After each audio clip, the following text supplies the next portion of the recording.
عشق حقیقی ہو یا عشق مجازی، دونوں میں شرک کی گنجائش نہیں ہوتی۔ جب دنیا والے تمہیں گھٹنے ٹیکنے پر مجبور کر دیں تو یہی وقت ہے سجدے کا۔ اگر تمہیں سب راستے بند نظر آئیں تو وہ تمہیں ایسا پوشیدہ راستہ دکھا دے گا جس کے بارے میں کوئی نہیں جانتا ہوگا۔ اس دنیا میں کوئی خزانہ سانپ کے بغیر، کوئی پھول کانٹے کے بغیر اور کوئی خوشی غم کے بغیر نہیں ہے۔ جب انسان کی آنکھوں سے ندامت کے آنسو بہتے ہیں تو اس پر رب کی رحمت برستی ہے۔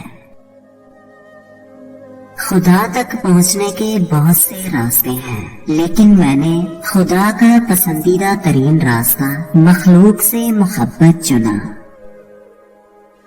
مولانا رومی رحمت اللہ علیہ سے کسی نے پوچھا، زہر کیا ہے؟ فرمایا کہ ہر وہ چیز جو ہماری ضروریات سے زیادہ ہو زہر ہے، جیسے قوت، اقتدار، دولت، بھوک، لالچ، محبت اور نفرت۔ میں نے بہت سے انسان دیکھے ہیں جن کے بدن پر لباس نہیں ہوتا، اور بہت سے لباس دیکھے ہیں جن کے اندر انسان نہیں ہوتا۔ رومی رحمت اللہ علیہ سے کسی نے پوچھا، کون سی موسیقی حرام ہے؟ رومی رحمت اللہ علیہ نے جواب دیا، امیروں کے برتنوں میں چمچ کی وہ کھنک جو غریب اور بھوکے کے کانوں تک پہنچتی ہو۔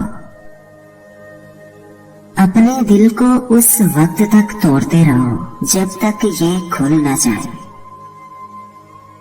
اگر تم عظمت کی بلندیوں کو چھونا چاہتے ہو تو اپنے دل میں انسانیت کے لیے نفرت کے بجائے محبت آباد کرو۔ بڑی مبارک ہے وہ آنکھ جو اس اللہ کے لیے روتی ہے، اور بہت مبارک ہے وہ دل جو اس کی خاطر جل بھن رہا ہے۔ شریف آدمی وہ ہے کہ اگر کوئی اس کو تکلیف پہنچائے تو وہ رنجیدہ نہ ہو۔